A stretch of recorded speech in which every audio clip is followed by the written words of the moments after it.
Avec un marché potentiel de 250 milliards d'euros au niveau européen, le marché du Reneuf semble avoir de beaux jours devant lui. D'autant que Solvabilité 2 lui a donné le coup de pouce qui peut-être lui manquait pour accélérer son développement. Pour en discuter, je rejoins Arndt Gossmann, PDG de Darag.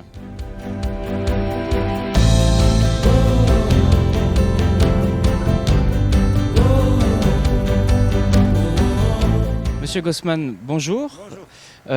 Première question, donc la Solvabilité 2 a un impact sur le marché du Reneuf. Est-ce que vous pouvez nous expliquer justement la connexion entre cette réglementation et le dynamisme que ça peut apporter sur votre activité? Tout à fait. Voilà, c'est très facile.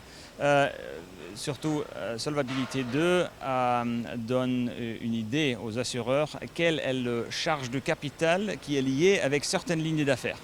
C'est-à-dire, on regarde en toute proximité, pas seulement qu'est-ce qui a la rentabilité absolue, mais aussi la rentabilité relative au capital. Ça a deux impacts. Premier impact, parce que tous les assureurs ont des lignes d'affaires qui sont terminées, depuis des ans, depuis des années d'ailleurs. Et c'est que d'un coup, avec l'implémentation de Solvabilité 2, il faut garder du capital pour les affaires qu'on a arrêtées dans le passé pour des bonnes raisons stratégiques, etc. Alors là, c'est évident parce que s'il y a des charges de capital sur des affaires qui sont plus stratégiques, il faut trouver une solution là-dessus. Et le deuxième logique, c'est que bien sûr, il y a des activités actuelles où on se rend compte que c'est plus attractif dans l'environnement de Solvabilité 2, dont ce soit terminé. Avec la termination, bien sûr, il y a l'effet qu'il faut poser la question si on va se débarrasser de ces affaires.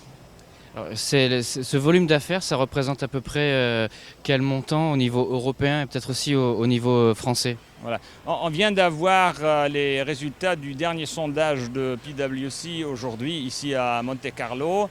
Ce qui disait, c'est à peu près 250 milliards d'euros qui sont inactifs, c'est-à-dire des réserves où il n'y a plus de primes.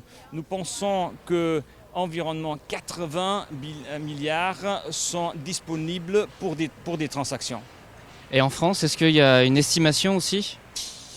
Oui, la France, le total de la France est à peu près 40 milliards. Donc vous pouvez facilement tenir un quart de ça qui va être prêt pour des transactions, dont 10 milliards. Donc un potentiel du marché de 40 milliards et un marché dans les 4 ans qui viennent d'environnement 10 milliards.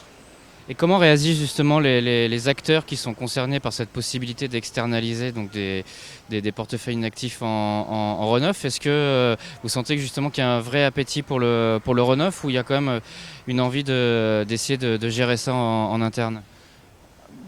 Je pense que ce n'est pas forcément une idée de l'envie. Il y a, avec toutes les analyses qui soient faites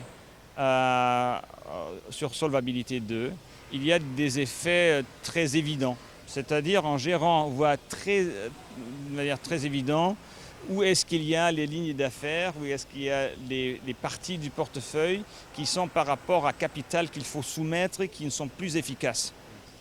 Voilà, et la question qui se pose automatiquement, c'est très évident, surtout dans un environnement où il y a Solvabilité 2 qui demande du capital à plusieurs d'autres endroits. C'est-à-dire même pour accélérer les activités d'affaires dans les réseaux qui sont très intéressants, il faut soumettre du capital. Et dans ce cas-là, il faut alors se poser la question, est-ce que ça fait de sens de garder le capital dans les choses inactives?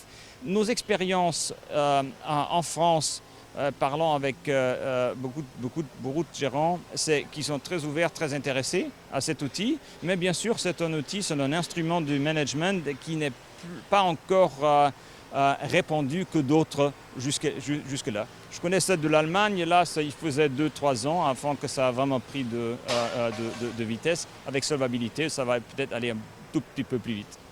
Une dernière question, est-ce que vous constatez qu'il y a des lignes d'affaires spécifiques qui sont justement concernées par ces possibilités de run-off, c'est-à-dire qui ont été un petit peu, entre guillemets, abandonnées? Oui, c'est toujours individuel, bien sûr. S'il y a un assureur qui est très confortable, qui fait des bons chiffres avec un portefeuille, il va le garder, bien sûr. Ce qu'on peut dire, c'est que très souvent, pour faire un transfert de portefeuille à un tiers, un assureur spécialisé comme la DARAC, c'est bien sûr, normalement, ou très souvent, ce sont des lignes d'affaires, ce qu'on dit en anglais long tail, c'est-à-dire ceux qui ont encore une duration de 5 ans, 10 ans ou plus. Monsieur Gossman, merci. Quant à moi, je vous retrouve très vite pour une nouvelle vidéo au cœur des RVS à Monaco.